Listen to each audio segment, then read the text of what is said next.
Good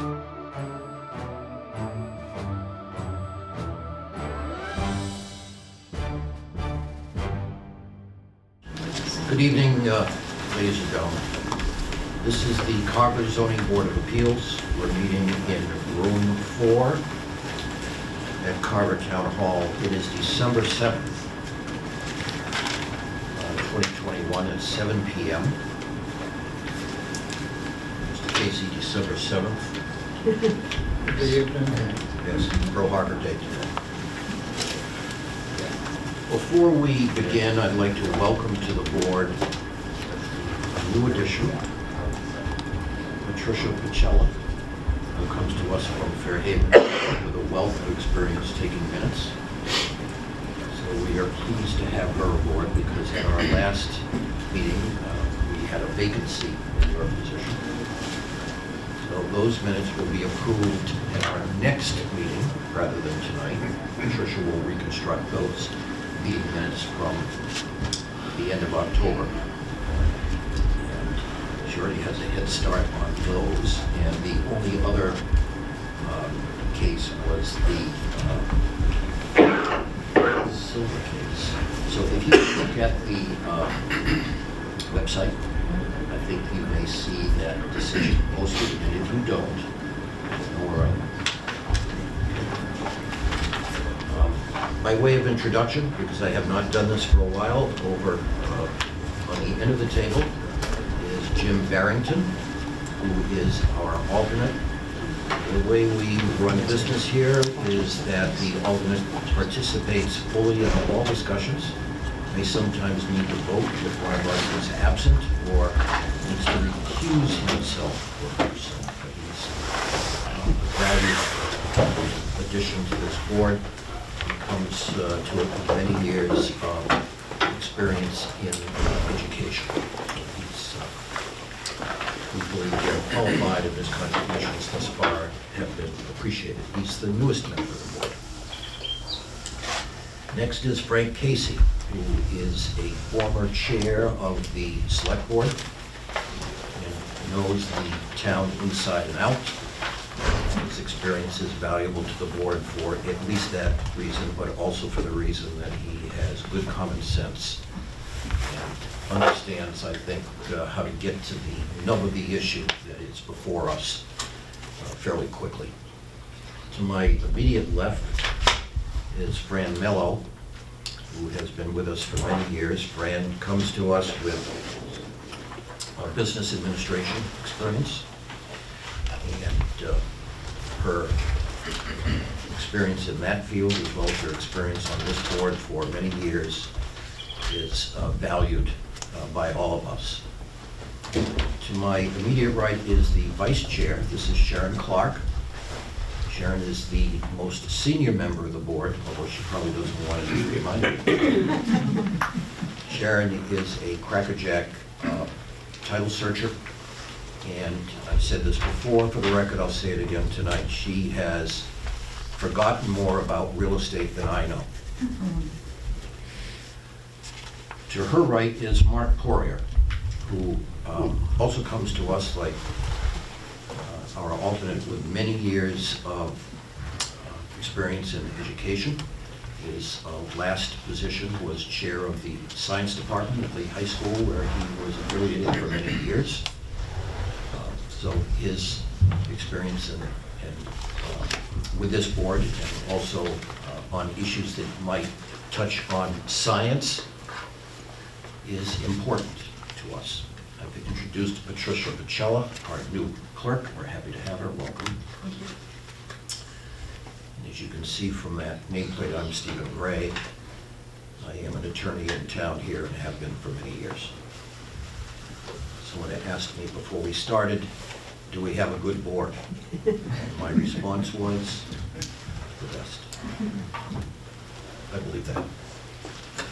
We have a couple of administrative matters that I would like to deal with before we get into the hearings. First is approval of meeting minutes of October 26, 2021. And those meeting minutes, as I said, are not available because the clerk position was vacant at the time.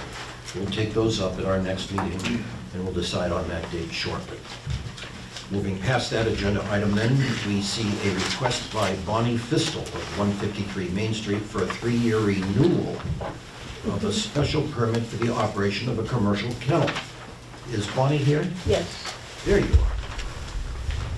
And so I'll leave it to the board members to conduct whatever inquiry of Bonnie they would like to have. Take the glasses off. Which one's Bonnie? Right there? Okay. Bonnie, Hi. I'll tell you what, why don't you come up to the front Come row? up here. Oh, I remember you. Yeah, sit right there. We promise we won't bite, like some of your dogs probably when they get too excited. No, you've seen all my dogs before. All right, so board members? Just recap your kennel for us. Is it Goldens? Yes. Yes. Yep. Labs? Golden retrievers. Retrievers. I believe you brought us a puppy last time. Yep. Yep. Like I said, you've seen my dogs before. See, that wasn't fair. This is so cute. I could have brought one tonight too. You never go wrong with bringing a puppy. Have there been any significant changes? There's been no changes. I've kept, my part of what you have contracted me on, having only 12 dogs. And that's my limit. Nothing in my house has changed. My Nothing in kennel the hasn't exterior? changed. Excuse The me? exterior hasn't changed? No, no. Kenneling? Everything is all totally fenced in. I have good rapport with my neighbors. I have never had any barking issues, nothing. So, No just complaints? need a renewal. No complaints? No complaints, ever. I'm very respective of my neighbors. My dogs don't go out until after, say, 8 or 9 o'clock in the morning, if they're gonna go out. How many dogs And you then- have now? 12. Oh, so you're right up to the limit. Yep, Are I you keep breeding? it. Yes. Yes. But I only have maybe 1 or 2 litters a year, and that's it. I do mostly competition. I do confirmation, we do obedience, we do agility. That's mostly what I'm into right now. In fact, we just had a big win over the weekend. So I'm very excited. He's only 16 months old and he's already getting boot placements, so Okay. I hope you gave them a few extra treats yes. And he got toys. and toys. Yes. And Christmas is coming. And Christmas is coming, absolutely. Does any other board member have any questions? You have two? And how many litters a year do you have? Maybe 1 or 2, Maybe and one or that's two. it. And I, They that's usually have right a back lot of into my- puppies, don't they? Excuse me? Don't they have a lot of puppies? It all can vary. depends, it all depends. I mean, one litter I had last year only had 2 puppies, and that was one of the ones that I was just talking about, and I happened to keep the right puppy. And sometimes they can have 7. I mean, it's, So when they have a big litter, do you go over the 12? no, I haven't kept anything. I have stayed right at the 12. And you're I mean, selling them some have as, passed away, you're selling the puppies, are you? yes. Yep. Mhm. I mean, some have passed away, so somebody takes its spot. But, I mean, I've always done well with the town. I'd love to get into pet therapy at the high school.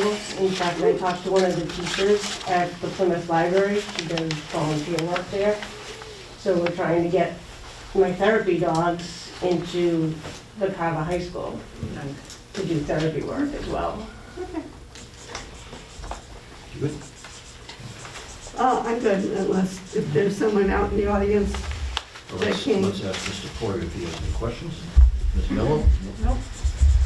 Mr. Casey? No, I'm comfortable. Okay, oh, good. Any public comment? Seeing no one raise their hand.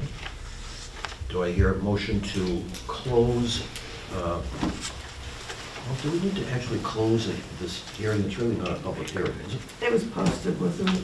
Was it? Well, it's not Special posted, but permit. it's Yeah, it's a renewal. It's a it's a renewal. renewal, so. So do I I've hear a been- motion do I hear a motion to renew the special permit for the operation of a commercial kennel for an additional 3 years? So moved. Second. All in favor? Aye. Thank you so much. Happy holidays. And we'll file that with the town clerk's office. Can you hear me? I'm sorry. We'll file that with the town clerk's office. Okay, yes. Thank you so much. The next one is a request by Deborah Myers. Deborah, are you here somewhere? I don't see or hear a response, but she's at 13 Priscilla Mullins Way for a 2-year renewal of a special permit for the operation of a home-based horse stable business. And again, Deborah is not here tonight, so what's the board's pleasure on this? I think we table it so we can question her. Until the next meeting? Yep. Okay. Do I hear a motion to continue this case to the next hearing date? Next meeting. Well, you'll be the first. Who's going to be the I'll make the second? motion. Okay, going to make a motion. Frank will second. All in favor? You seconded it. Aye. Okay. So the next thing we should do is decide on our next meeting date. We have one new case in the queue, but we are also a little bit more than 2 weeks away from Christmas. So it's going to be very difficult, I think, for schedules to comport in a way that we can get back together again before the holidays. And I don't like to schedule anything before or between Christmas and New Year's either. That's the last week. So I think we've got to go to January. Would everybody agree? Yep. Yep. Okay. So what's the board's pleasure on the next date? Is the 11th too far out? Well, in my mind, not really, because we have all these holidays coming. Right. The 11th sounds good. Sounds good. So we're going to have our next meeting on January 11th. And so that everybody knows out there, there will be no publication in the paper of our next meeting date. If you forget it, you can go online. It'll be posted there. And of course, up here. So January 11th will be our next meeting date, and we will take up that new case that I just referenced. Now, we're going to get into our hearings for tonight, and we have 4 on the agenda. So it's a busy evening, it looks like. The public hearing case that we're going to start with tonight, as I promised everybody, is case number 131-4-3, the petitioner being Industrial Tower and Wireless LLC, requesting a special permit pursuant to sections 4600, 4660, and 4676, and sections following of the Carver zoning bylaw for property located at 0 Federal Road in Carver, which is at Assessor's Map 131, Lot 4-3, so as to construct a 150-foot monopole wireless telecommunication facility in the Industrial A District. The special permit request is made due to the fact that the tower must be set back from public ways and residential uses a distance of at least 3 times the height of the tower, which, according to the plan, is not an entity need for a special permit. Now, I'm going to address everybody in here tonight, specifically the people who are here for this case, as the chair of this board. I've said this before, but infrequently before, because I don't want to take away from the voice of the other members, who I'm sure will chime in after I'm done. Sending submissions to me or other members of this board on the same day that we're going to be meeting for a public hearing is something that we take a very dim view of. For the record,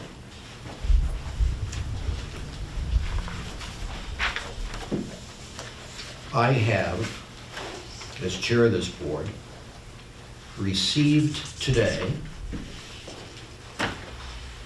a 10-page letter from a group which opposes this petition, Save the Pine Barrens. I have also received a 5 8-page single-spaced letter from counsel for the petitioner, or one of the counsels for the petitioner. I have received an 84-page report concerning this, also from the petitioner. And most of this material was sent to me this afternoon.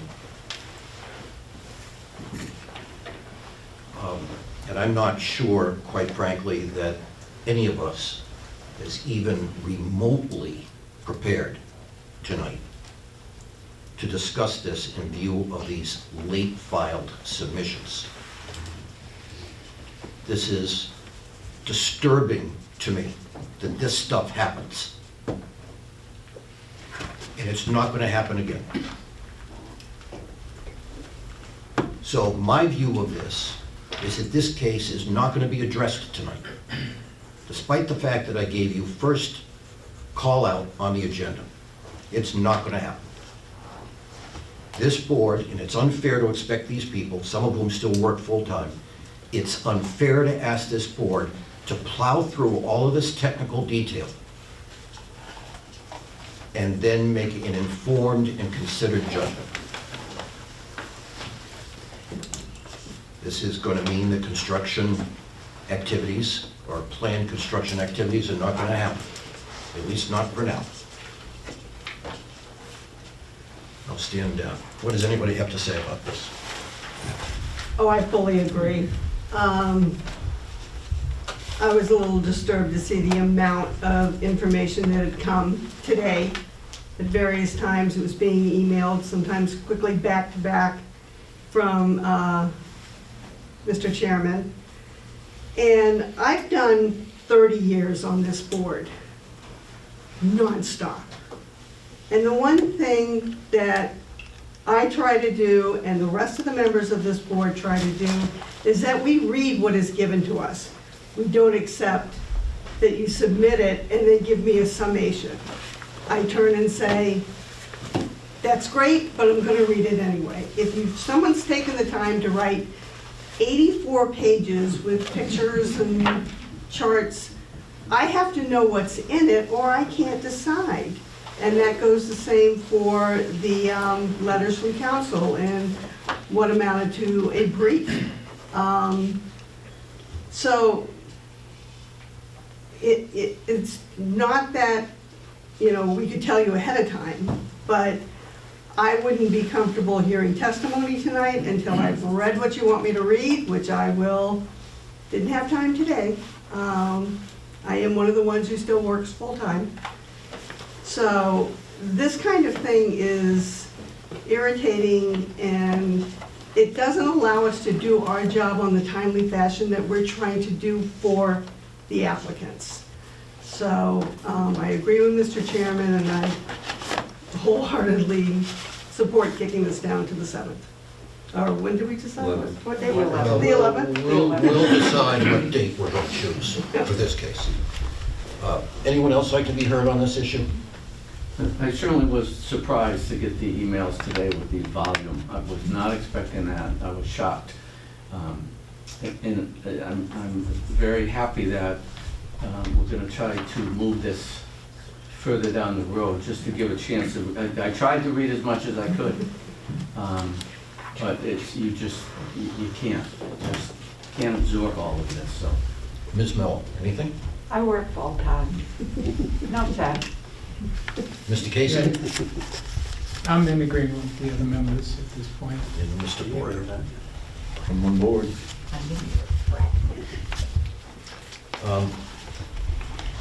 Couple more things from me.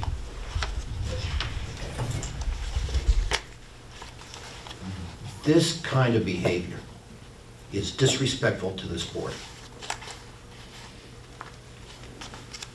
And I don't want to see it happen again, especially from you people or anyone else on the other side. Chief Weston submitted his letter on November 2. We've all had an opportunity to review that. And I have one suggestion for you, Chief. Sure. And also for the petitioners. In your letter, you have enumerated 7 items on your wish list. And because that letter was submitted well in advance, I've had a chance to read it and digest it. By the way, it's just 2 pages. And the way I read it, Chief, I think that there are 2 or 3 items that the petitioner should not have any issues with. It may be that those issues are already not really issues. But for those of you who know me, I'm big about communication and trying to resolve differences before those differences are brought to this board for a decision. When matters come before us and they can't be worked out, somebody leaves this room very unhappy. Because we have to call it, we're referees, one way or the other. So I am going to instruct the petitioners, as well as the chief, to communicate well in advance of the next hearing date on this case. I want you folks to get together and reach an agreement so that we don't have to deal with these public safety issues again. We shouldn't have to be talking about public safety issues on this pole or any other pole in town. Because the expectation is, and you know this from prior experience on shore council, that public safety is typically given the top spot on the pole, and I know you're prepared to do that. But there are other items that the chief brought to your attention. And looking very quickly through the other attorney's letter today, which was sent very late, he has provided us with a mini brief and has resisted, as I read his letter, he resists a number of other things that the chief enumerated in his November 2 letter. And there are 7 of those, if I remember correctly. So I want you and/or the other attorney who wrote this letter to speak to Chief Weston. He's a very nice man and is easy to communicate with. And talk out your differences. Because I don't want to get back in this room and go over public safety issues again. This is something that you folks should be able to work out without us having to referee it and to mandate it. I'm not saying how this board would go one way or the other. Maybe we'd say some of his stuff is really unnecessary, or it's asking too much given the current state of affairs insofar as monopoles are concerned. So I don't want you taking from my remarks that we will absolutely agree with all of the wish list of the chief. But I do want you to have conversations with him. I think you'll find him to be a reasonable man. And so that when we get back here, you 2 folks are going to stand up and say we have an agreement. Got it? Try our best. And be reasonable. Both of you, be reasonable. Now, let's talk about a hearing date. I don't know if I want to do this in January. Maybe we do it in February. It'll give us plenty of time to go over more than 100 pages of highly technical data that was sent to us today. And it'll give public safety and the petitioner an opportunity to work out their differences as well. So although we have January 11th set aside for that other case, what is the feeling of the board about pushing or scheduling a second date just for this case? There is, of course, another issue here that I should let everybody know, and that is there is a conservation group called Save the Pine Barrens, which appeared at our last hearing, and they opposed this on a number of grounds. So we have public safety and the petitioner sort of not in agreement on what should be happening here, and then we have the conservation group, who also has provided us with quite a bit of data and a long letter today that goes on for about 10 pages. So we will have a lot of testimony, I would imagine. Maybe not a lot, but we'll have hopefully a more streamlined meeting the next time, because we will have had the opportunity to look at all this. So are you suggesting another meeting in January to deal with just We this could do specific another case, meeting towards or- the end of January or the beginning of February. The 25th is two weeks after the 11th, and February 1st is 3 weeks. You guys decide. I don't know, everyone has plans to go someplace warm. Well, let me look at my travel calendar. Oh, wait, it's blank.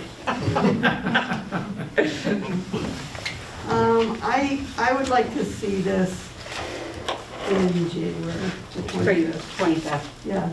25th? I'm in agreement. Sure.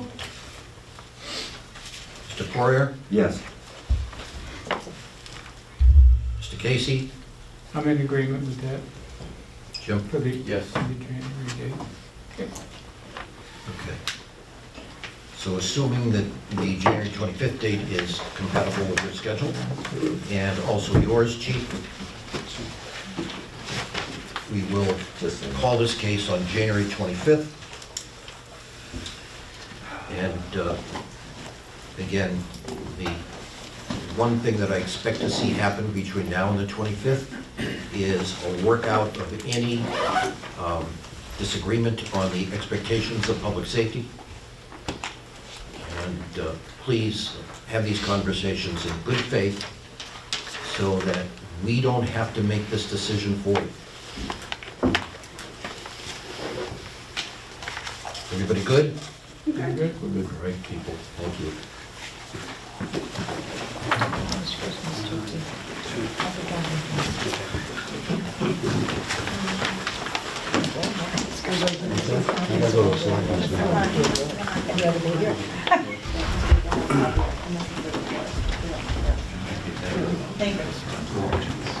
Happy holidays.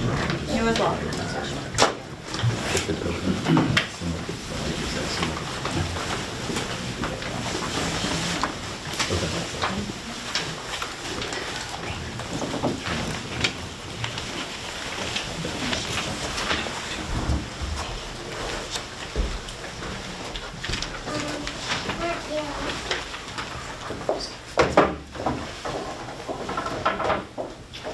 We're really very nice.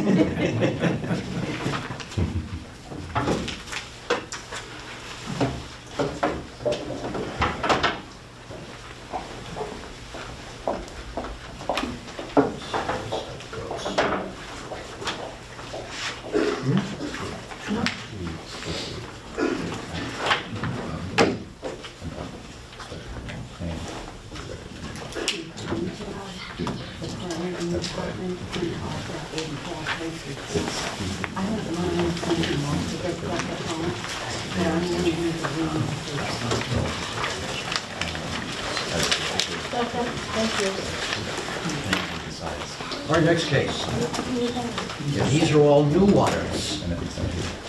I have a public hearing case number 12-16-24R. The petitioner is Douglas, is it Riccio or Riccio? It's Riccio. Thank you.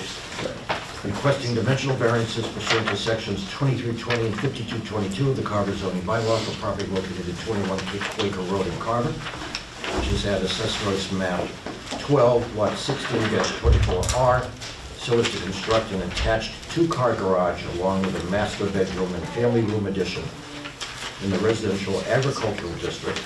Variances are being requested due to the need for front and side setback relief. Before you get going on this, Mr. Chairman, yes, I will need to recuse myself from this one. you will. I will. We'll miss you terribly. Anyhow. You know, you can stay there, Mr. Barrington, if Okay. you want, or you can sit out there, just so long as you don't participate, except as a citizen during the public comment section.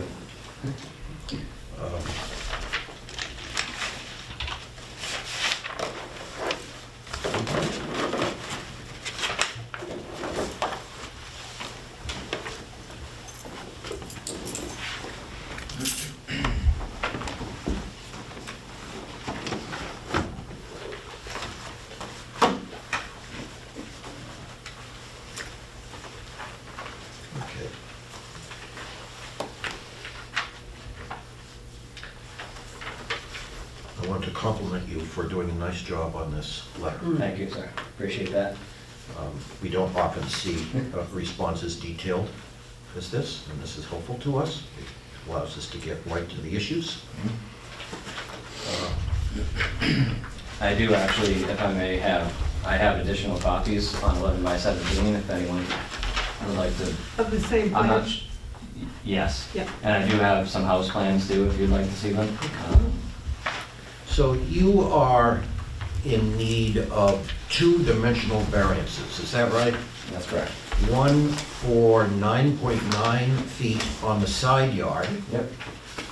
that you're short on, and 14.8 feet on the front setback that you're short on. That's correct. So the Yep. relief that you're looking for is two-dimensional variances. And as you probably understand, but for the sake of everybody who's here tonight and also watching at home, the granting of variances is subject to state law, and also to a certain extent, local bylaw.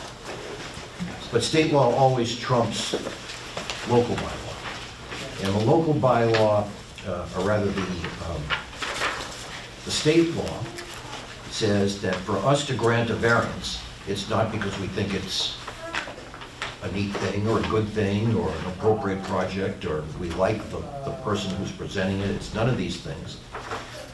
The person who is asking for the variance has to show that there's something distinctive about their property that would allow us to break, for all intents and purposes, to break the local bylaw, because that's what he's asking us to do.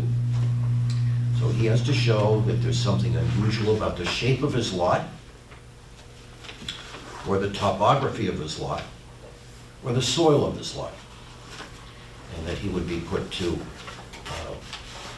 some sort of pressure, usually financial pressure, to get this project done on account of one or more of these three things. It can be any one of them or a combination of the three. So having explained a little bit about the law, I'll turn the meeting over to you, and you can tell us briefly what you'd like to do. Okay. Well, I did outline in my variance criteria the 4 actual criteria responses, and I sent you guys the letter. And I sent it a while ago, so I know you guys have read it. Is that too soon? And if I may... It's a touchy subject right now, let's go past that. If you would like me to read my responses No, to the don't various read. criteria, Assume I could. that we have read them. Okay. As Ms. Clark says, we read everything. So if you want to summarize why it is that you feel these dimensional variances are warranted without reading to us, that would be appreciated. Okay, excellent. So the plan for my wife and I, and she couldn't make it tonight, she had her work holiday party changed at the last minute. So I was actually bringing my neighbor Eric Robbins here. So he was kind enough to come join me. Thanks for coming. As he is the direct abutter to the right-hand side of the property where we'd like to put the addition. We feel that the addition on the right side of the property is the best suit for the property, and there's many reasons why. Tell us why. The existing septic system and leaching field that was designated for the property when the builder flipped the home 3.5 years ago, it was put in a location on the back side of the house, just off to the right-hand side, which is the 100-foot minimum requirement from the front well, the water well, on the front right-hand side of the property. So, with that being said, that is part of the reason for our front setback. We typically, you would see an addition step back from the house, but sometimes you do see them step forward. We're bringing the addition forward slightly, 2 feet, to stay as far away as, from the leaching field and septic as we can. And the reason for the right-hand setback would just be for the size and dimensions of the garage and... Why can't it go on the left side? So it cannot go on the left side due to a few reasons. Go ahead. The left-hand side would be an area on the property for a septic system reserve. In case, in the event that my septic system failed, there would need to be an area on my property to put in a new septic system or a new leaching field. And the only spot that we can do that on the property is on the left-hand side. How do you know that?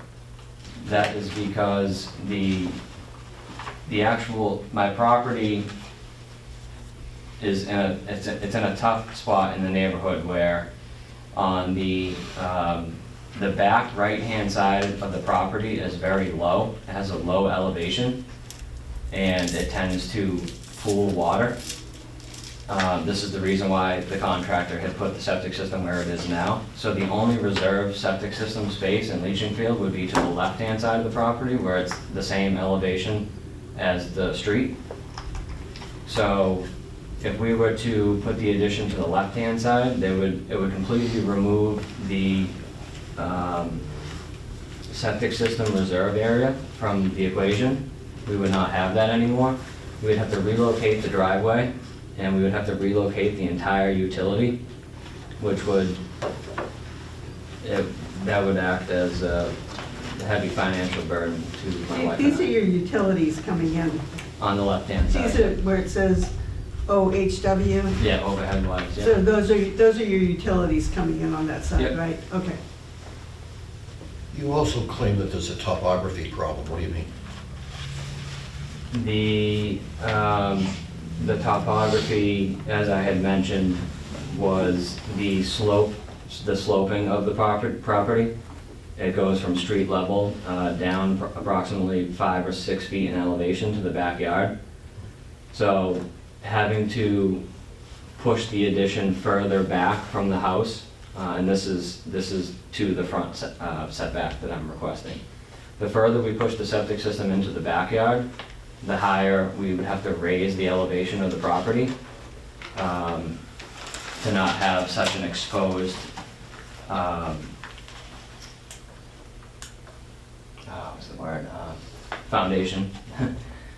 So we wouldn't have to have such an exposed foundation. If we were to raise the backyard, then we would essentially be flooding water into the basement because the basement bulkhead is far below elevation in the backyard, which we've already seen when we bought the house in 2018. This is my wife and I's first house in Carver.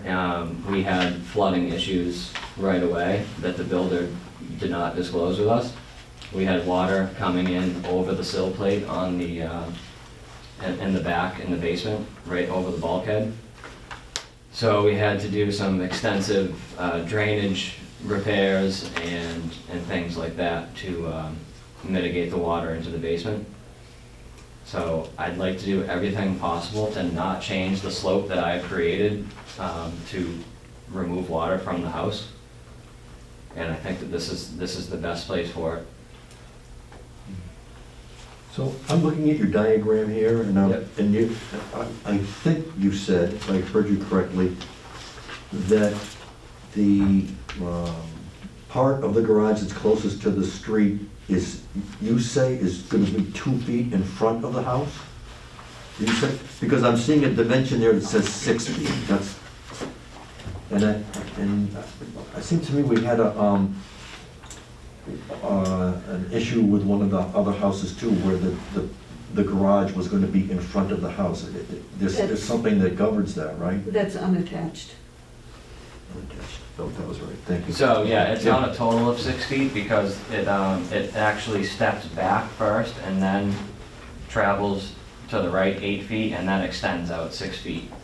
I do not have the exact dimension on the drawing, but I wonder if this really extends beyond, because it looks like there's stairs there. We Right. count the We stairs. counted the stairs before. Yep. We count the stairs.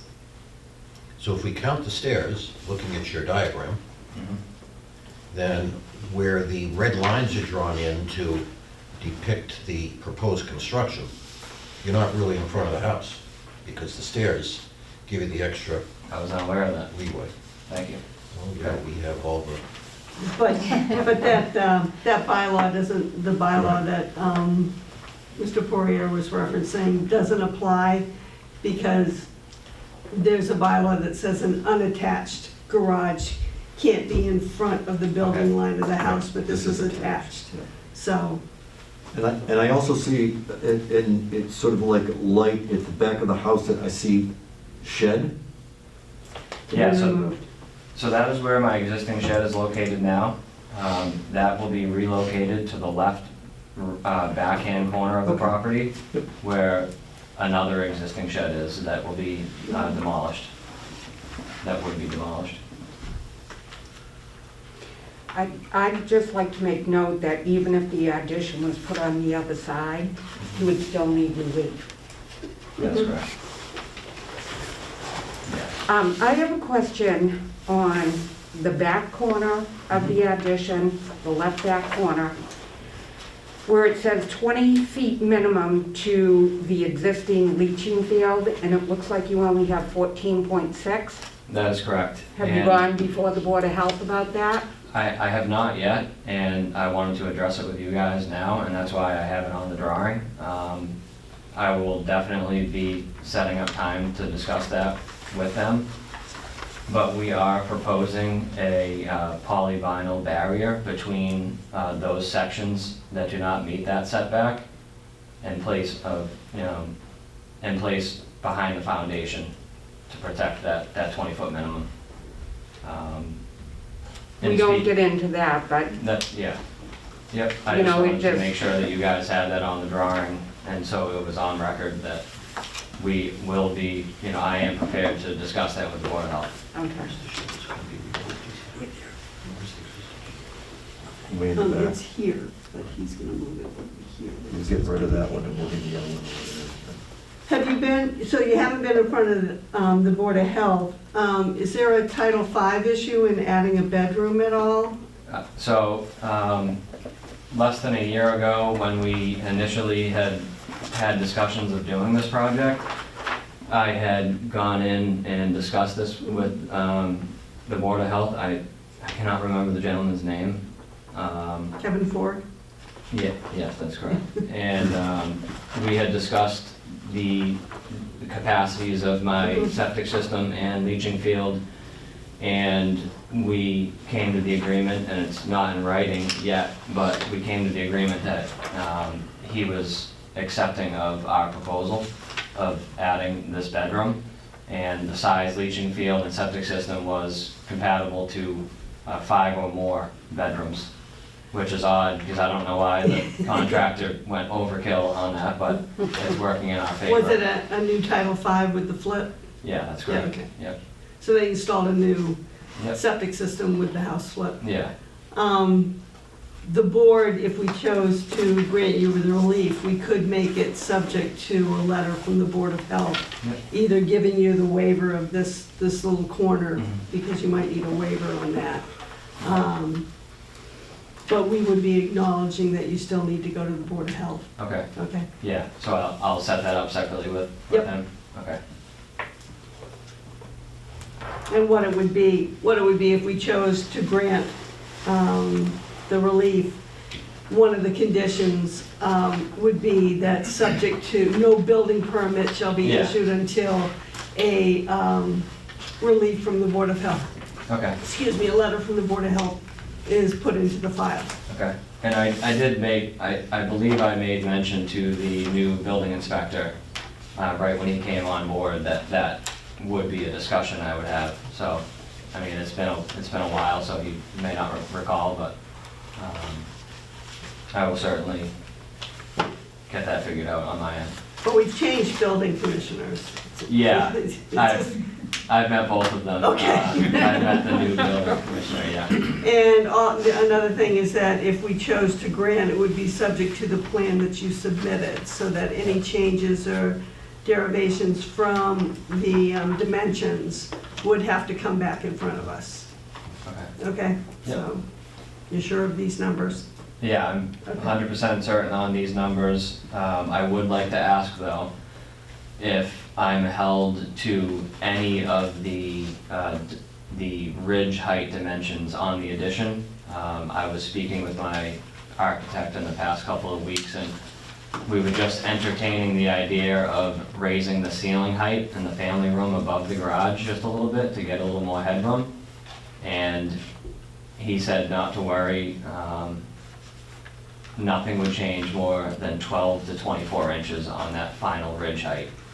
Right now it's roughly almost 22 feet from the ground, and so it would only go up approximately 24 inches maximum if we were to try to get an 8 or 9 foot ceiling height in that. What's the height of the roof on the existing dwelling? The existing dwelling ridge line, 14 and a half. And so you're looking to go to what? the garage with the family room addition above it right now is at 21 foot 9¼ inches. So this is going to be substantially higher than the roof line of the existing house. It's 7.4. 7'4". And we initially we have the ridge line as low as possible, so aesthetically it looks, it conforms to the existing home. And, but after a little bit more review, I'd like to see a little bit taller of a ceiling height up there in that room, a little bit higher than 7'6", which is your standard, ceiling height. We'd like to get up into that family room and have the nice, tall cathedral ceiling, if you will, to open up the space.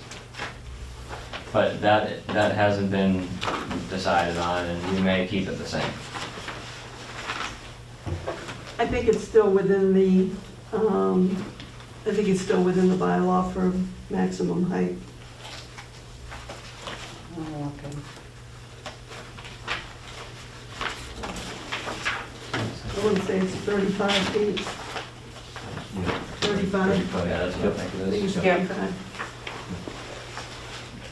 I'm wondering if we need to get a look at the property. Yeah, you're more than welcome, and if you would like me to stake it off, I could, or have I it by. mean,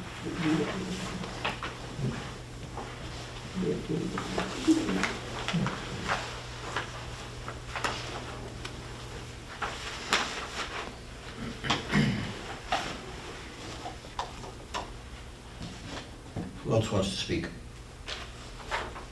Mr. Casey? I'd like to view the property. Yeah, no problem. Yeah. Any day of the week. Just for Yep, my own satisfaction. that's fine. It is customarily our practice that if one board member feels firmly about visiting, then we all go. It's sort of like a field trip for us. So, As long as you if like it's in the black morning flags. that we decide to go, and usually we do, coffee, donuts. You just let me know and We're gonna let you know we're tonight. gonna let you know before you right now. leave. You all come together. But what we usually like is at least the four corners staked out. Yep, I can do that for you guys. So the distance from, and that gives us a look in the neighborhood to see if it would be in keeping with the neighborhood. I know the area, I know one of our members does, so. So that's usually all we want is to get a look at the lot Yep, in the understood. neighborhood. That's fine. Let's pick a Saturday morning, people. Would it have to be, if we're not gonna go on the 11th or the 18th, which I prefer not to, would it have to be, I'd like to have this case brought back before us on January 11th, when we're doing the new case. yep, well, looking at the Saturdays through December, you got Christmas, you got New Year's, you have January 8th, and we're meeting on the 11th, so it would be the 8th. Does that sound to everybody? Okay. Okay? Yes? January 8th, Ms. Clark, Sounds good so far. and 9 o'clock?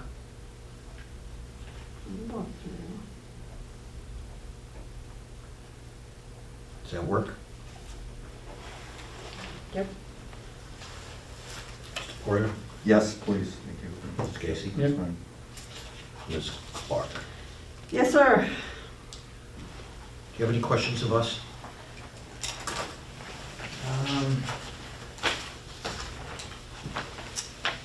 don't at the moment, but. Does anybody from the audience have any questions or anything that they'd like to say?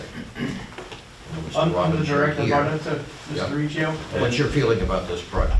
He's done a great job with the property, so I'm pretty confident in whatever he's gonna build over there. He's been very respectful and come over and show me the plans and, you know, gone over it with me and everything. I really don't, I mean, I've seen all the work that he's done over there, and I'm exhausted watching him. So, I'm sure whatever he's gonna put there is gonna be fantastic. Well, you're newly married, are you not? I am, sorry, yeah. So this is So I hate to why he's lose him tired as a all neighbor. the time. Yeah, because he wants to Gotta come make sure over it's to my good for the yard. wife. Yeah, and he likes to come in my yard and do work, so I let him. There's a lot of leaves down after all these storms. And your name is? My name's Eric Robbins, I'm the director, Barter to the left. Okay. Okay, thank you for that. Thank you for coming tonight. Yeah, no problem. Any other abutters have been in contact with you and expressed their feelings one way or the other about this project? I have spoken to several neighbors, and Douglas Raymond is the other direct abutter to me, and I spoke with him and his wife, and they had only good things to say. Matt Barrington, who is not a direct abutter, but he lives a few houses down, and we've become pretty close the last couple of years. He recently put an addition on a couple of years ago, and he's all for it, and wants us to stay in the neighborhood and build a family, so. All right. Back to the board. Does anyone have any final questions, comments, or concerns that they'd like to express at this point? The only comment I want to make is thank you for the well-put-together packet. Yeah. Very well done. Thank you. Very well done, a very good plan.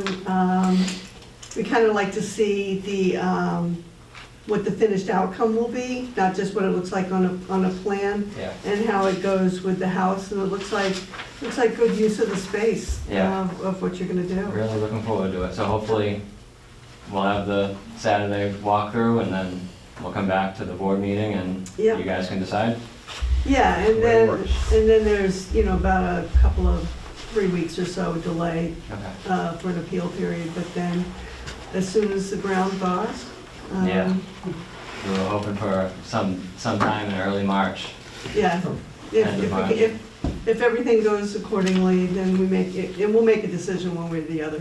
Okay. But you might, in the meantime, get in to see Mr. Ford at the Board of Health, Yes. and just tell him what we said, or he can contact me. Okay, if you can bring something from him indicating that there are no issues. Yeah, or that waiver Yeah, I'll on get a that statement from 14 feet, that 5.5 feet Okay. from the septic.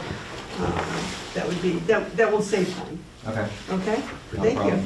Okay. Thank you. Thanks, Appreciate good your time. evening. Thanks for coming. Good luck. Thank you. Okay, our next hearing is case number 82-1-1R, the petitioners being Keith and Carol Howes. Do we have them with us tonight? Just me. You must be Carol. Yes. Requesting a special permit pursuant to sections 2245C, 5221, and 53, and sections following of the Carver zoning bylaw for property located at 223 Meadow Street in Carver, which is at Assessor's Map 82, Lot 1-1-R, so as to construct a 30 by 60 square foot, that's 1,800 square feet for all of those who might be mathematically challenged out there. This is an 1,800 square foot detached garage that you want to build. Whereas the bylaws allow a maximum of only 700 square feet in this instance. And the property is located in a residential agricultural district. So would you like to come up and sit in the front row? Oh, if I have to. You won't bite. Yeah, my husband's in the hospital at the moment, so it's just me, so Well, we will try to get through this I'll see what I can do. as expeditiously as we can.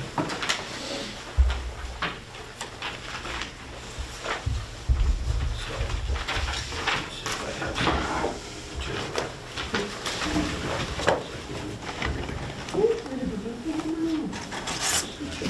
Here. some All right, so this garage looks like it's in back of the house, right? Yes.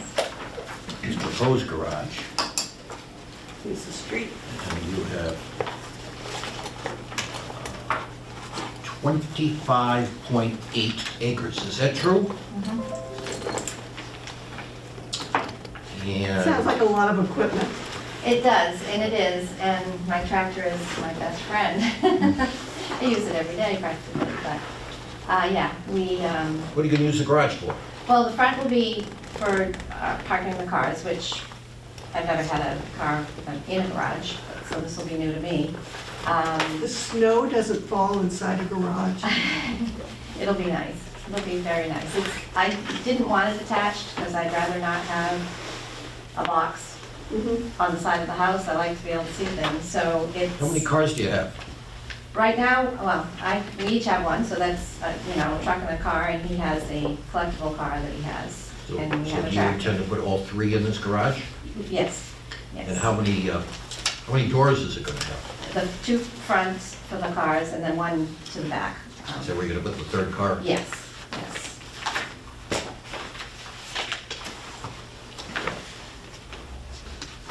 Do you have any kind of drawing of what the garage is gonna look like? Is this type of, like, the Morton building or the Butler buildings? It's, yeah, I thought that we had some.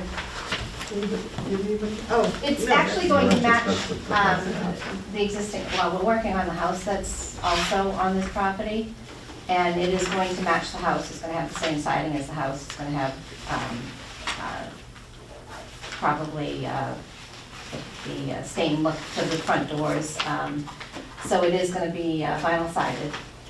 And the builder is going to reinforce the roof, so hopefully we may at some point be able to put some The solar. siding on your house is also vinyl? Yes, yeah, What color is the garage gonna be? green, And what color is your house? green.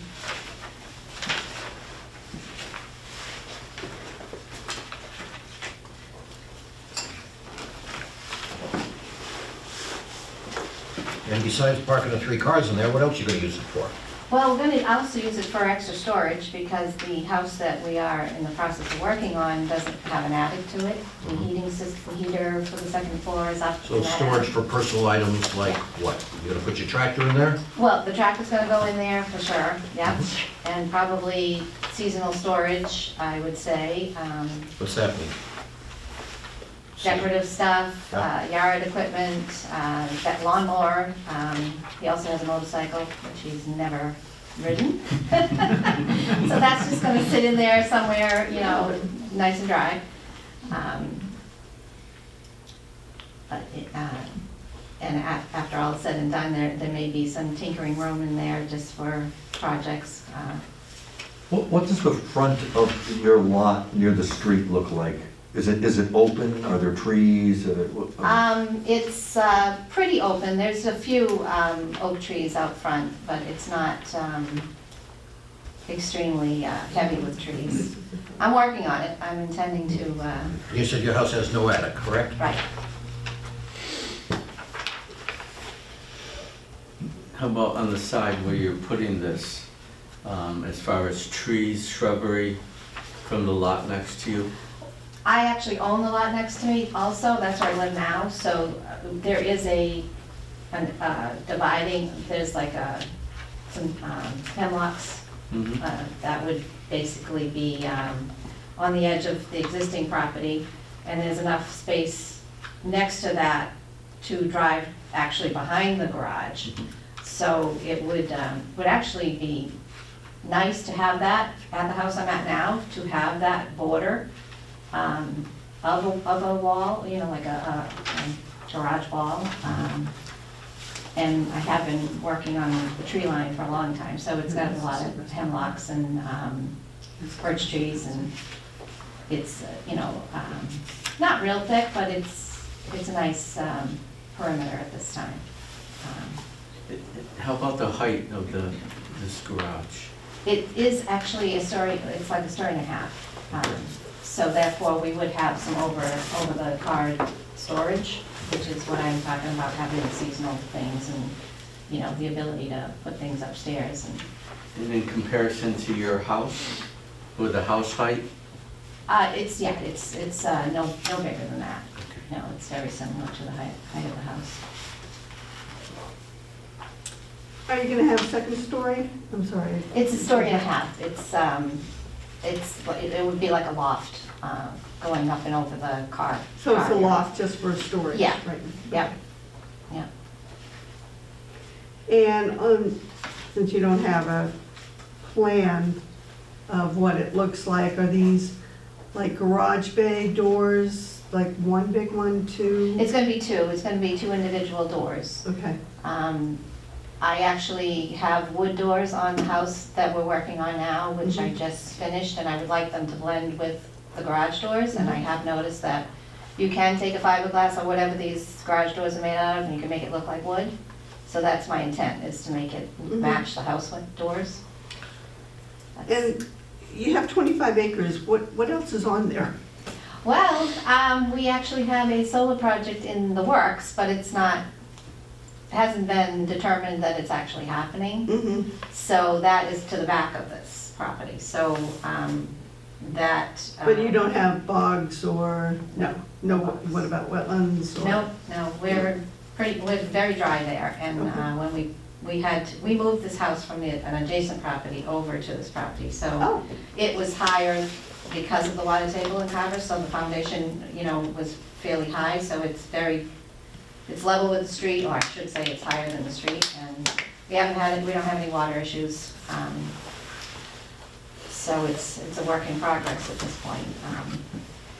It looks like it's finished on the outside, but it's not, because the inside has to get, we're about to get the insulation and get moving with that, so. We got a time frame going on yet, but because he wanted something overly sized, we had to get working on it. Mrs. House, is there going to be any water in this garage? There may be, we just put the well in, and we did want to have an ability to have one of those pumps that you can pump the water up in the wintertime. Inside the garage? Yeah, because we don't have outside water now, and when you have chickens or whatever, you can't, you have to bring the water from the house, you have to, so it would be nice to have. Do you have access. chickens? I do. What about electricity for the garage? Are you planning on Yes. having that Yes. electrified? Yeah. Are you gonna put the chickens in the garage? Probably not, no. I have them outside now, and Well, you shouldn't be asking her, she needs to count her chickens before they hatch. they actually free roam during the day, and then they go in their coop. Because this garage is so big, I really would like to see a plan. Ms. Clark has pointed out that there is no plan, and typically we don't like to vote on things unless we see a plan of the proposed construction. Okay, That doesn't mean that we're necessarily opposed, it Right. just means that we're doing our due diligence. Yeah.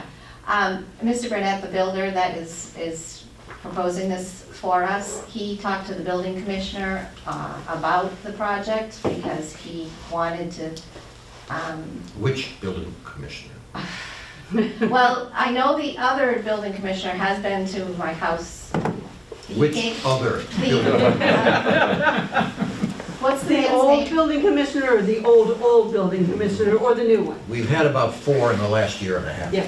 Well, it was during COVID, so he didn't show. Oh, so that was. Oh, that's the old. Old. Yes, and he went over the house project Okay. because. Oh, the renovation of the house. Yes, Yep. because it was an issue with an initial permit I pulled, which I thought was Yeah. one, So I guess the question at this inclusive. point is whether we should continue for this nice lady to bring us a plan.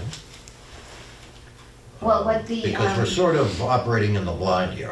I can see what it is that you want to do. Yeah, But this is a fairly large garage. yeah, 1,800 square feet. It's 2.5 times the size of what would otherwise be allowed by yeah. right.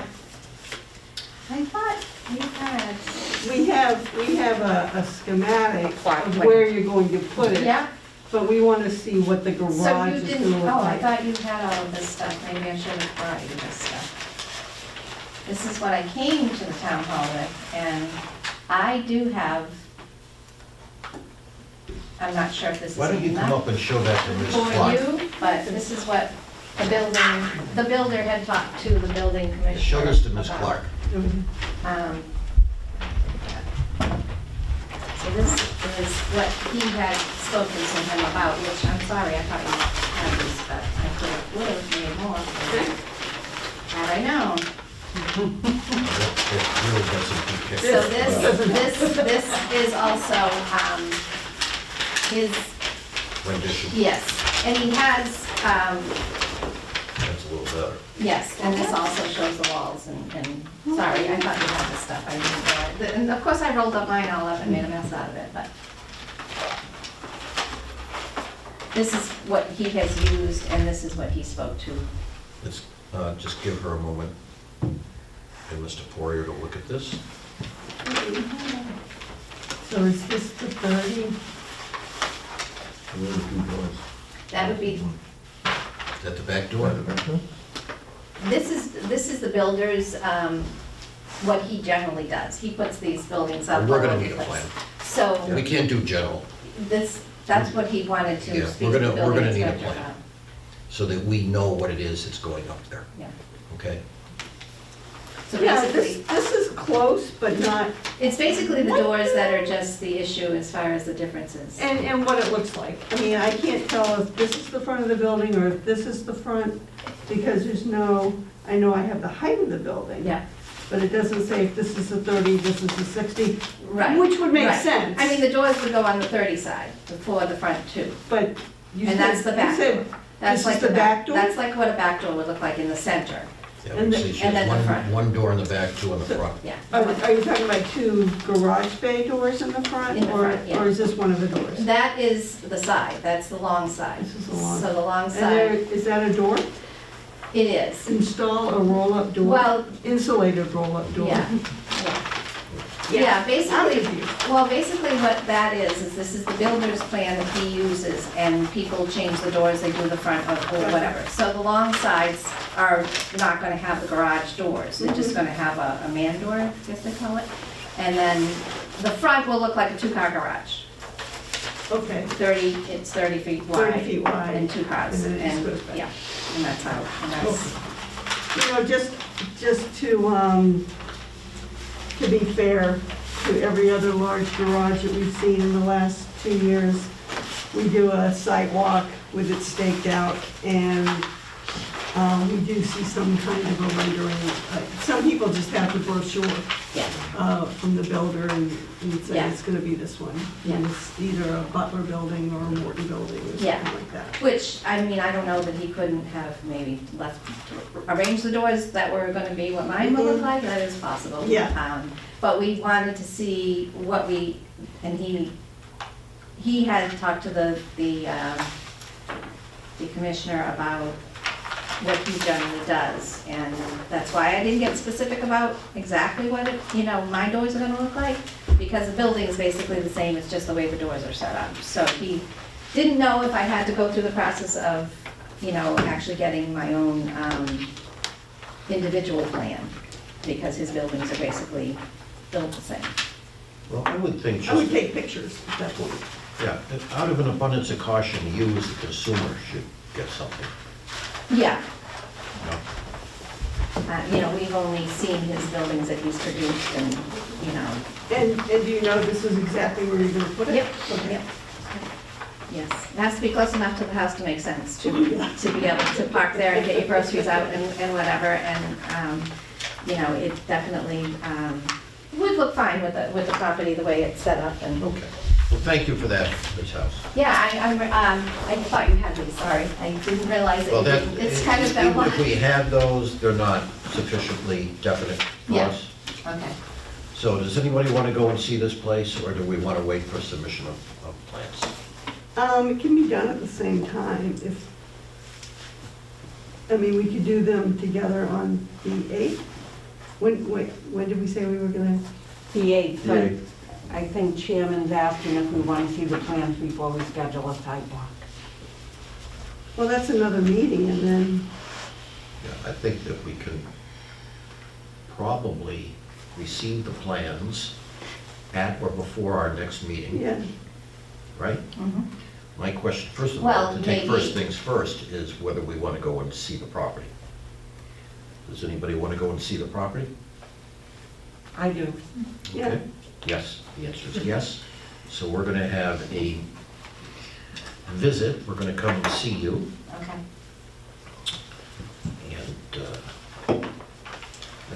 chocolate donuts,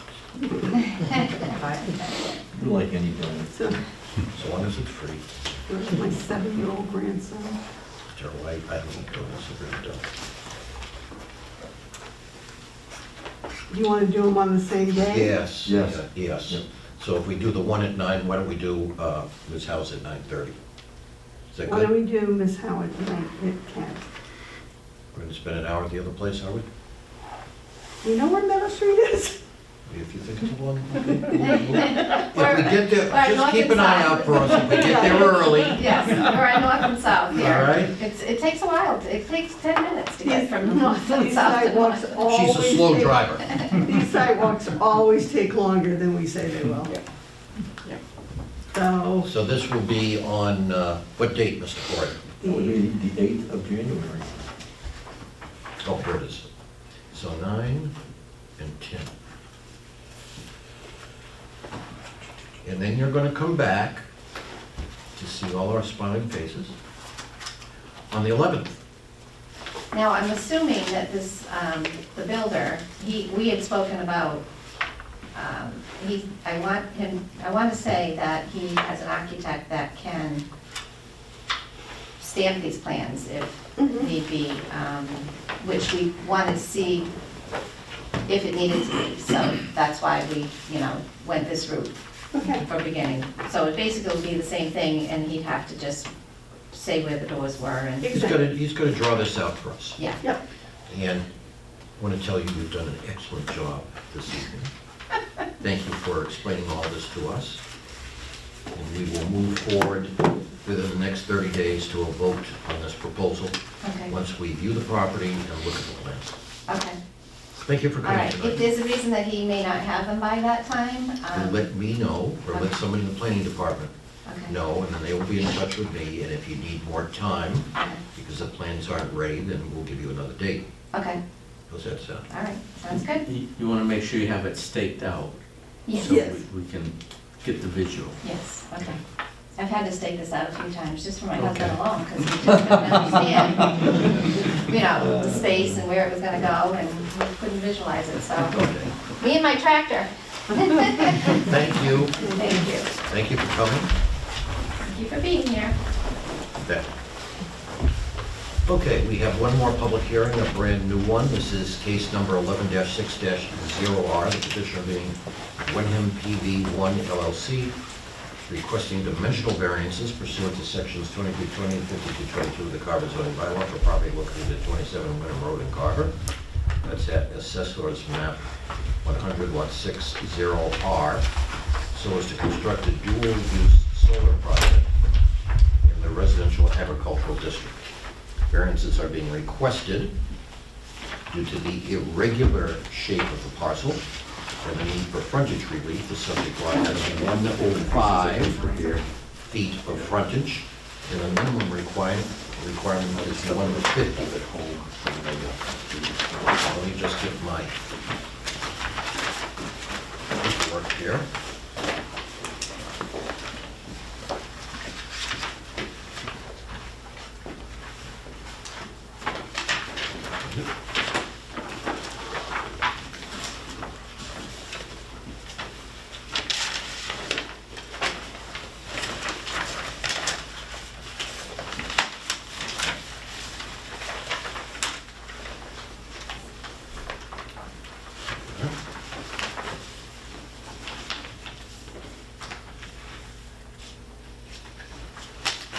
So, who do we have here for Wenham PV1 LLC?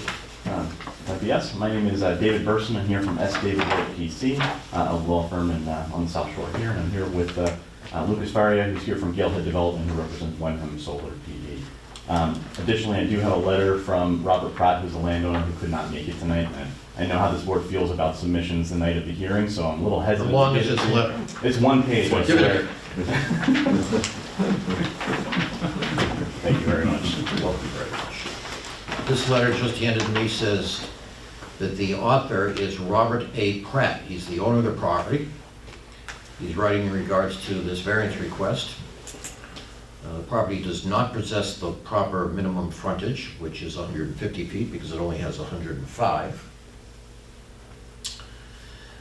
He's been actively managing the farming activities of the cranberry bog on this property, and his family has owned the property for generations. Unfortunately, the cranberry industry is not as profitable as it used to be. The price per barrel of cranberry has dropped precipitously over the last decade.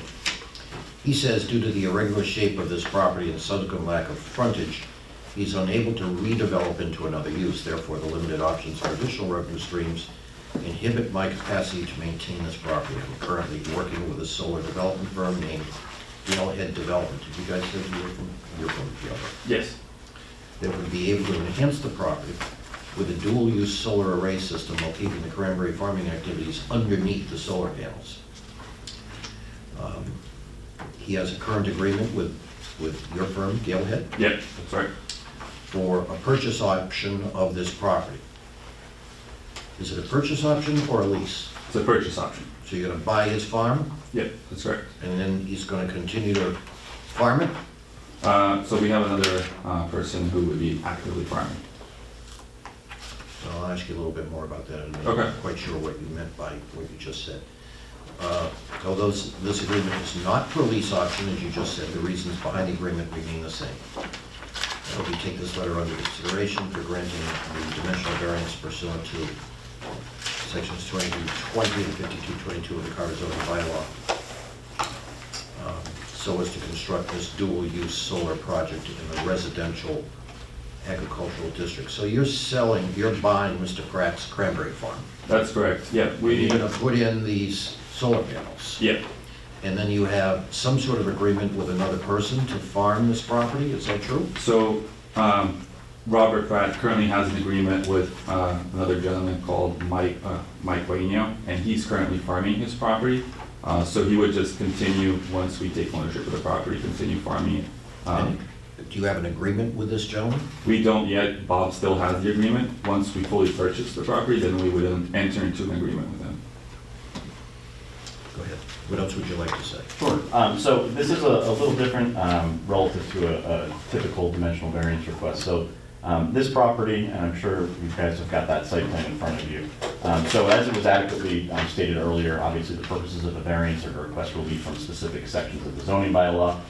Section 48, Section 10 of the Massachusetts General Law essentially says that if there's a situation owing to the soil conditions, shape, or topography which affect a unique lot, does not affect the entire zoning district, that is unique to that lot, which creates a hardship for the owner, variance relief may be granted.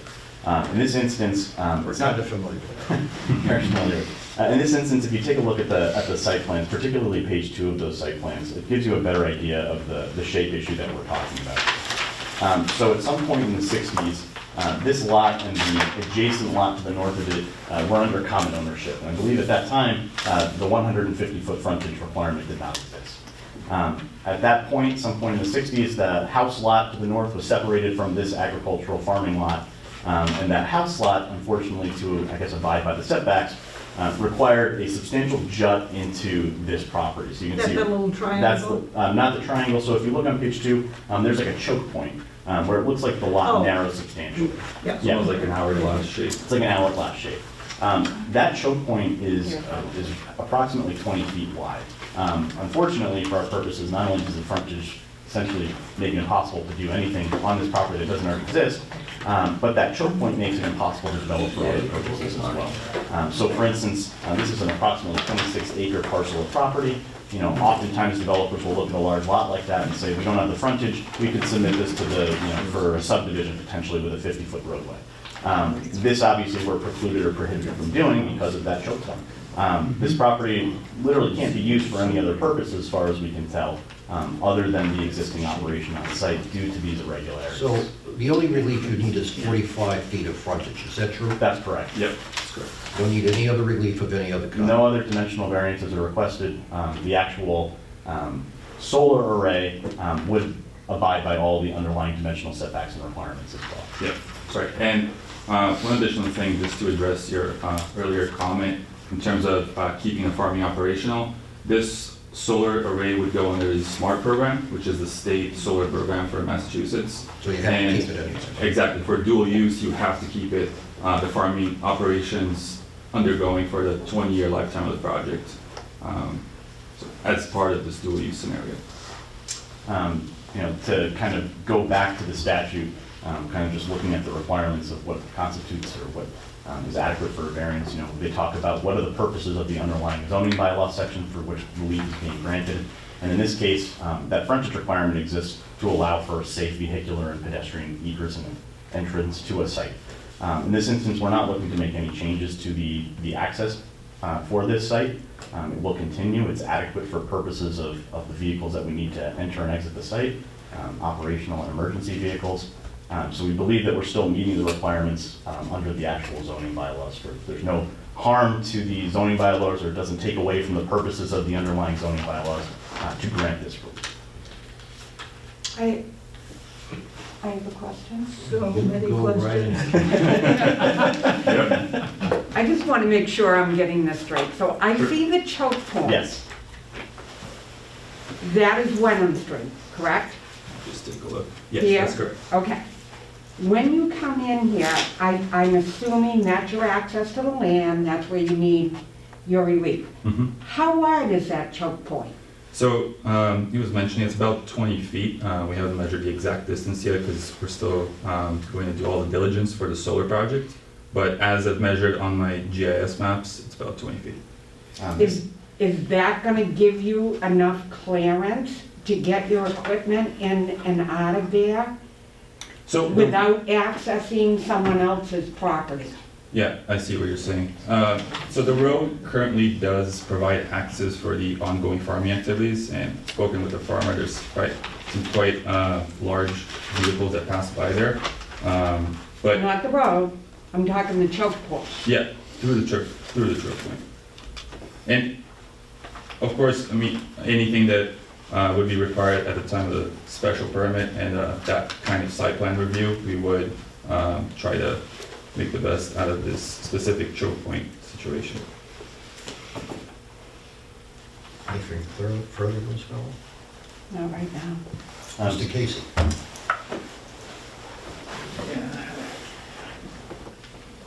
I still, yeah, it's,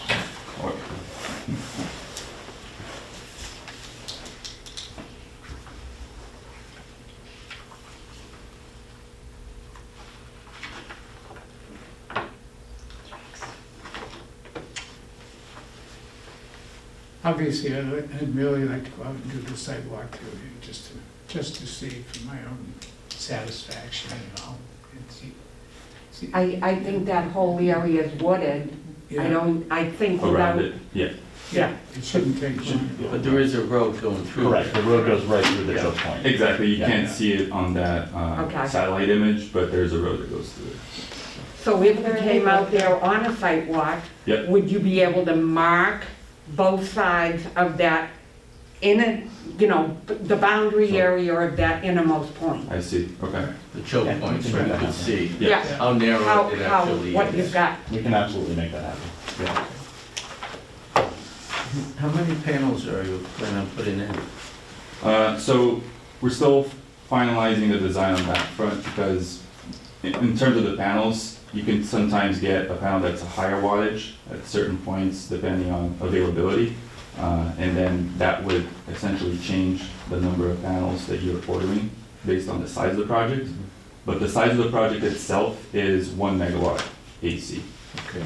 So depending on, like, let's say for example, we get a 400 watt panel, which is average size.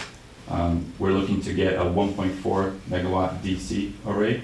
So it would be, let's say about 3,000 panels. How high up, how high above the working Yeah, farming that's gonna be going on? Those rolling cranberries, how above would it be? Yeah. yeah.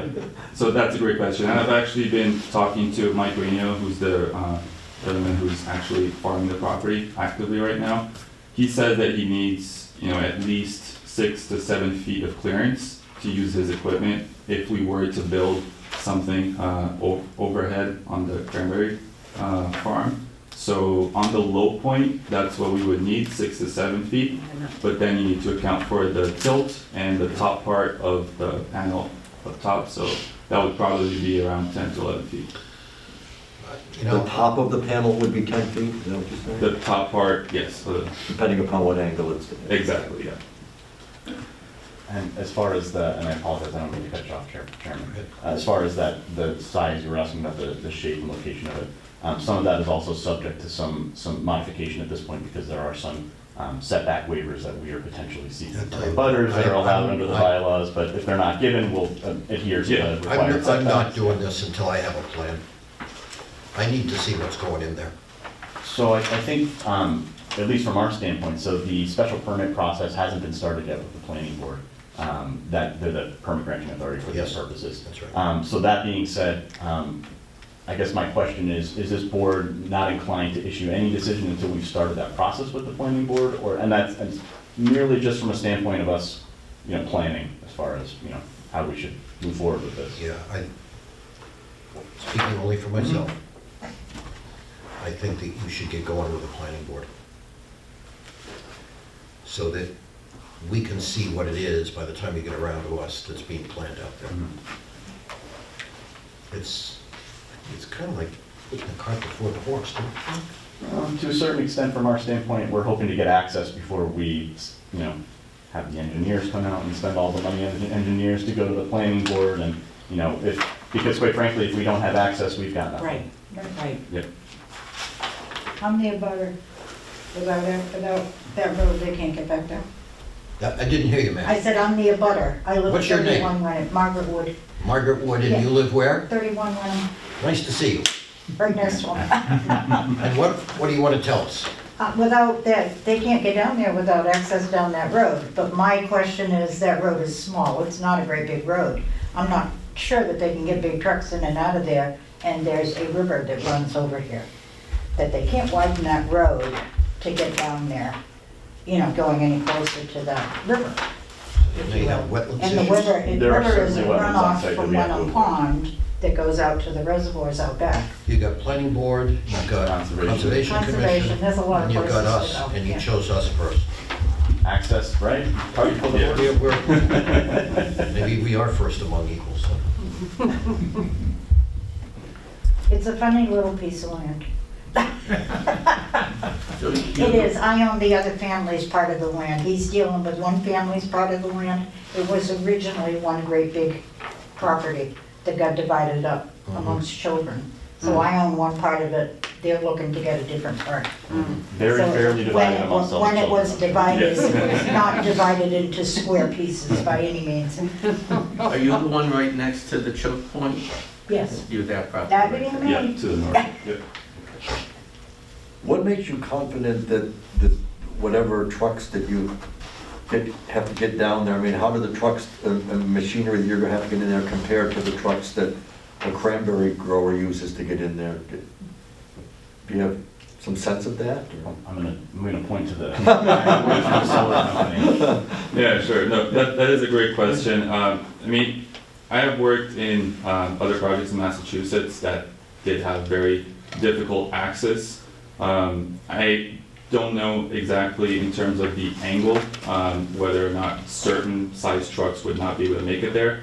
But we have, either made improvements or adjustments that could allow for deliveries and that kind of vehicular traffic. But in terms of the equipment itself to install the array, that isn't necessarily any larger than what cranberry farmers use. You can, for example, to install the racking equipment, that would be a machine that's about 8 feet wide, so you'd be able to get through there. Okay. In terms of deliveries, I guess we could coordinate, instead of having one big truck with a delivery, smaller maybe three trucks that are the equivalent of that can deliver this type of So equipment. I guess what I'm thinking is, well, and based on what you just said, that you might have to make some, and if I misunderstood your words, please correct me, but it Yeah. made it sound like you would make some adjustment to the road itself to get, is that what you were saying? No, the equipment No, the used equipment. in the The road. Oh, whatever equipment was going in. That's right, yeah. Yeah, and essentially, in terms of delivery, I think that can be adjusted based on the size of the trucks, but the equipment that we need to install the solar array, it could get through that access road. what material are you gonna use to support the solar panels? Yeah, so right now, we're looking at steel with a higher galvanization due to the fact that it's gonna be exposed to water for certain period of months in the year. I have been keeping track, of this type of dual-use installation, especially since it's becoming more common in Massachusetts. And I do know that there's, I have seen, for example, some other developers that have chosen to go with wood, but it's not necessarily the preferred choice just because it's harder to treat and there are certain chemicals that may be hazardous to the environment. So right now, we're going with steel, yeah. I keep going back to whether the planning board and/or the conservation should be first on your parade here of regulatory bodies in Carver. I don't see any disadvantage to you other than the fact that you're gonna get a plan, right, which will cost some money, but either way, you're gonna have to pay some money to get this project off the ground. Sure, absolutely. So, I don't know what the rest of the board thinks about that, but we, if we grant this, without any idea as to the configuration of the array, we're kind of like blindfolded, aren't we? Are we proceeding with a blindfold? Because they're not sure yet what they're going to be doing there. So the plans that I submitted do show the outline, the usable area that would be placing the array within the bog. We have to be much more specific than that at the planning board. Yeah, absolutely. Right. Yeah. Sorry. Done. May I remark, Mr. Chairman? In a moment. One of the other things I would want a determination on is from fire and safety. Can they get a fire truck down that road in the event of an emergency? I'm looking at fire and safety, we're looking at Concom, we're looking at the planning board and their special permitting process. My thought would be to open this hearing and agree to continue it till you've at least had preliminary walkthroughs. The planning board will do preliminary run-throughs, we don't. And probably Concom too. And the information would be, we have a hearing open with the zoning board. It's gonna go either way. They're gonna say, go back to the zoning board, get access, and we're saying, go to the planning board and get a project first. So this is a classic, Chicken egg. yeah, that's one of the words I might have used, but, go ahead. What else would you like to say? Anything?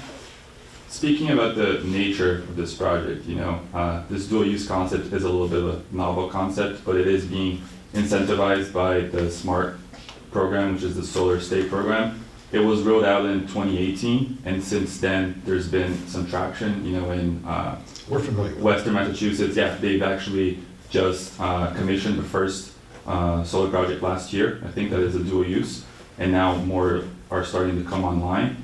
So I think that overall, it's a great use of the land because you end up getting both uses, the agricultural part plus the renewable energy part. On a conceptual basis, on a Yeah. theoretical basis, what you're saying, I'm sure, is correct. Yep.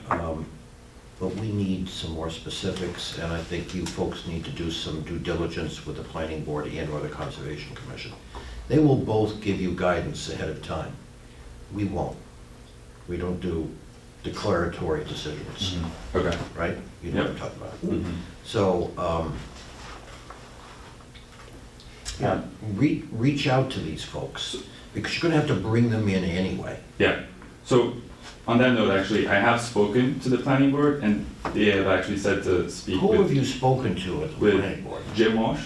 He's not here anymore. He hasn't been here since Another one of the, September. He went with the building. Gotcha. He left in September. So, Okay. anything that he may have said to you, And we do not have a planner right now, and there's not one being hired right now. Okay.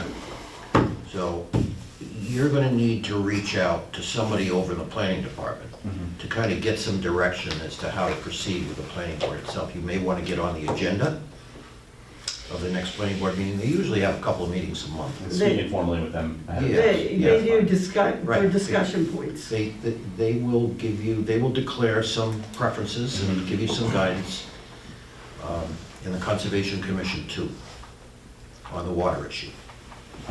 May I, so I guess I have a follow-up question then, just as far as where we are right now. Would this board, at this point, I also don't want this board to have a calendar item outstanding for however long it may be. Would you prefer us to withdraw this without prejudice and then refile once we have started this process with planning You're board? gonna have to refile and pay some money. My So- thought about that would be is the planning board will simply turn and tell you, go file with the ZBA. Mhm. And as long as we continue to agree on a continuance, we meet the statutory requirements for timeline. We certainly. And I would feel a little more comfortable with that. Great. I just think it, rather than go to the planning board or the Concom and say, well, we started and then we left. I think it's easier to have a case that's open, even though we agree by continuance, so I may ask. But you You can send also it- withdraw at your discretion. Of course. And we would then need to make a decision about whether that withdrawal is with prejudice or without. At this juncture, again, just speaking for myself, I don't see any reason why a withdrawal without prejudice wouldn't happen for you folks. Sure. But then again, you're gonna have to pay another application fee. Sure. I just keep it open. Okay. Ms. Mello, Oh, God. right over here to my left, Mr. Casey? I see a hand. Yeah, I've got a call on the public in a minute. Mr. Poirier? I'm good. Okay. Counsel? Yes, sir, Mr. Chairman, Rob D'Ambrosio, attorney for AD Makepeace, which is a direct abutter to this project. I think there were a number of good points raised tonight and concerns. You know, to your point, I think most of those will be taken up by the planning board among other bodies. Just a couple things I'd point out or remark on. One, the discussion, brief though it's been tonight and limited, it's centered on this kind of choke point, but, the relief being requested is relative to frontage on Wenham Road, which is inadequate. So, I just want to kind of see why that's the case, or just kind of nudge the board that, that's really what's at issue here. The choke point is legitimate and a valid concern, but, it's a fire safety concern, it's a planning board concern, among others. A couple other things briefly. Again, I don't think we've had any demonstration, and maybe it's not time to get to the merits here until they go through planning, conservation, fire, et cetera, but there's really been no discussion of the hardship other than, sort of a tangential reference from the tenant. The petitioner, in my view, has no hardship. I mean, this is a new entity seeking a new use of productive property. So, again, I think that's certainly got to be fleshed out. I mean, as this board knows, variances are to be sparingly exercised, only in extraordinary and exceptional circumstances.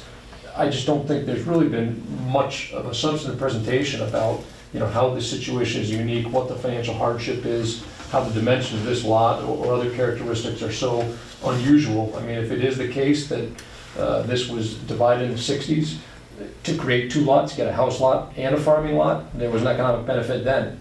I don't think that the purpose of the variance statute or the local bylaw that references the state statute is to allow kind of double dipping. You create a second use and then you come back some years later and say, oh, look, now we've got hardship. That was self-imposed in my view. Again, that's a historical kind of inquiry, but I don't really think that's the purpose of a variance and not the intent of a variance. So again, just a few thoughts out there. Maybe the time's not right to discuss them, but I just wanted to kind of get that into the board's purview, into the record, let you guys reflect upon it. Thank you very much. You guys want to respond to that? In response to a few points, I think that we've adequately demonstrated that the shape of this lot makes it unusual, while the frontage certainly is a bar to entry. If not for that choke point, there are other things that could be done with that lot, which are not doable now. As far as the hardship is concerned, the hardship is substantial enough that the landowner is seeking ways to get rid of his land or change the use of the land because it is no longer feasible as the agricultural operation that exists. And additionally, with respect to the self-imposed nature of this, of the situation, this is inherited land. This is not something that Robert Pratt himself subdivided this property in such a way as to create this situation requiring this request for a variance. So I would argue that that is not the case at bar here.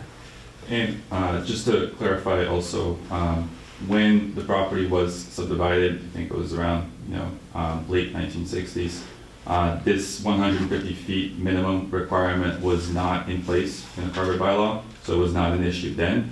Now that it has been introduced, it creates a non-conforming pre-existing use on this property.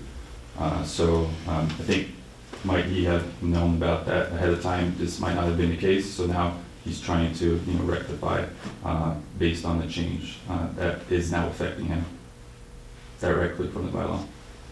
Yes, sir, in the back. Well, I'm happy to let this unfold till public discussion. It's fine. Thank you. You're welcome to say whatever you want. I just, the only thing I would say, just, Can you? I'm sorry, Dan Badger, 165 Plymouth Street. Thanks for coming tonight. Sure. It sounded like that there are some paint by number steps that haven't been accomplished yet for this. I think the term cart before the horse was thrown out by the body here. I think if there are fiscal concerns, I can speak for conservation, which I'm a member. That discussion topics don't require funds. Certainly conservation and planning for that matter are open to answering questions and so to help guide you along with this process. So and that's why I'm saying it may behoove both of you to get their ear and talk about this and kind of get a sense as to what their disposition might be on this case. We are an appellate board.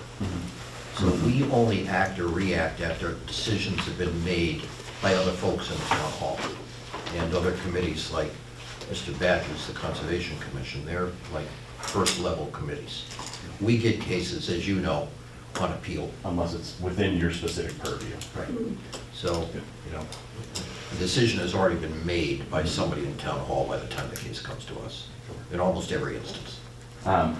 That being said, I'm relatively familiar with the process, and I'll make sure that we're on a planning board agenda as well as a conservation agenda. Yeah, I think that informally, would be at least best for for you discussion guys. before we start this. Yeah, I think that's a good idea.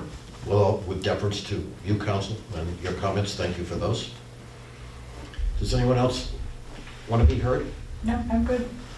Any other board members? Anything further from the table here? No. I would like the applicant to send an email to Jill Martin to be forwarded to the zoning board chair that agreeing to a continuance. Not a problem.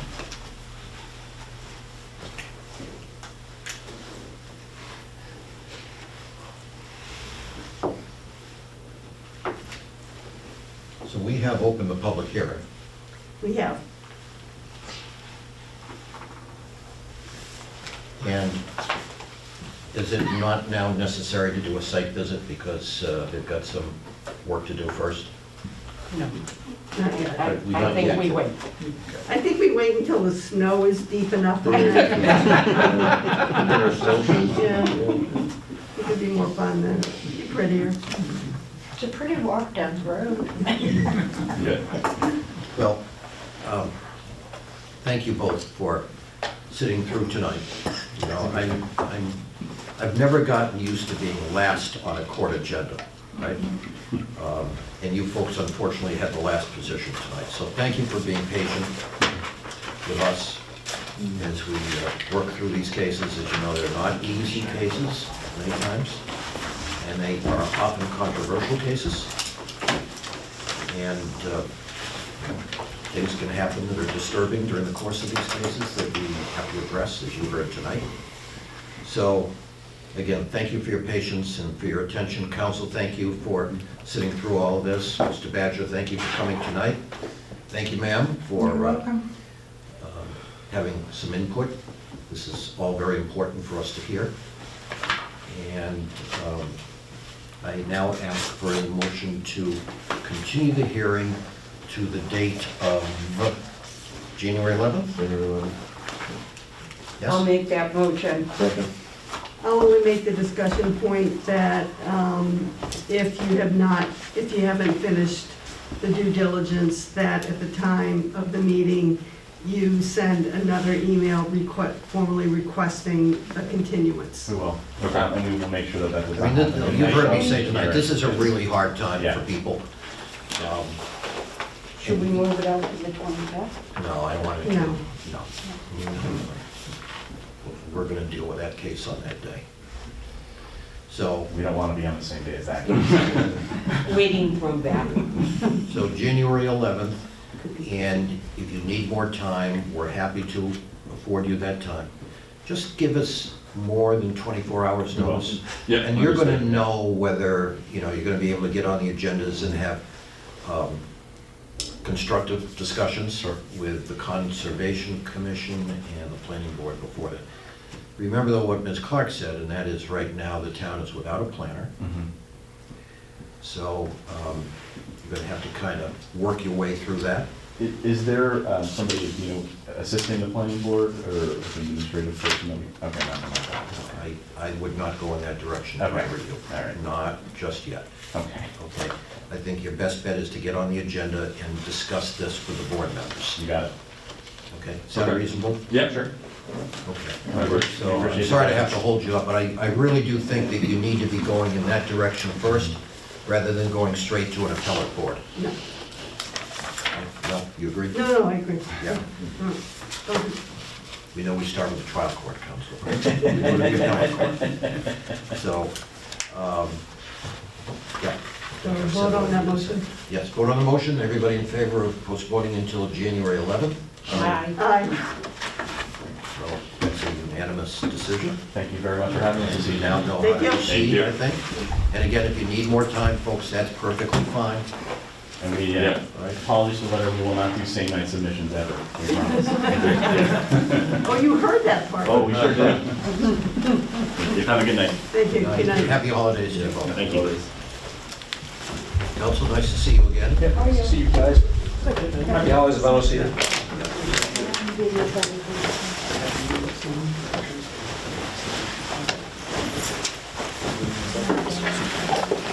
Mr. Badger, thank you for coming again. Appreciate your insight. Thank you. You bet. Okay, a couple of other brief administrative things before we finish for the evening.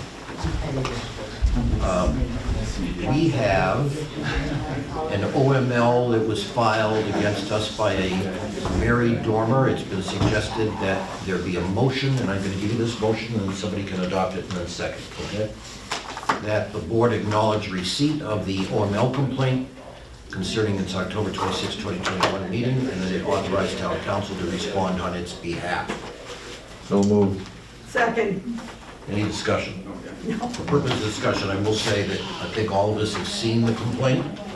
All of us have seen the draft reply by council. So all in favor? Aye. So town council is now authorized to respond on our behalf, and he will do so. I think that there was one other administrative matter, but a long night, a long day for me, and I can't remember what it was. Correspondence, yeah. Oh, we have a letter that was received from a Cornelius Shea, dated, received in the permitting department on December 7th. It's relatively short, I'll read it fast, okay? Sure. It says, "To whom it may concern, I am writing to inform the town that the commercial designation of 155 Plymouth Street is listed incorrectly in your office." This is addressed to the Board of Assessors. "And must revert back to residential agricultural designation. The property is currently owned by the town of Carver, was formerly known as For the Birds. The property has been abandoned for a minimum of 4 years, since at least 2017, prior to when the previous owner filed for bankruptcy on 10/2017. Neither I or the town clerk of Carver have been able to find a DBA, doing business as, for the owner. property address or business as ever having been filed with the state or town. The town of Carver took possession of the property on 1/21/20 through tax title. There's no record of taxes being paid from 2012. It goes on to say under 2020 zoning bylaw section, if there's abandonment or non-use for a period of 2 years, it shall lose its protected status and be subject to all of the provisions of this zoning bylaw.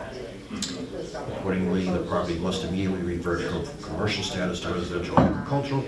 It should have happened years ago, and certainly before it was put up for auction. Now, when I saw this, and I didn't see it until I sat down tonight, this is another one of these submissions that comes in on the day of our meeting. I thought that this was beyond our jurisdiction to either make comment on or act on. I don't know what your thoughts are on this. I agree with you. I don't know why it came to us. It was addressed to the Board of Assessors. Maybe he asked for Are we copying on? the Board of Selectmen, the Planning Department, and the ZBA. Addressed to the Board of Assessors. So, I CC'd everybody they could think of. yeah, so we'll make this part of the record, as I just did by reading it in. But I don't believe this requires any action.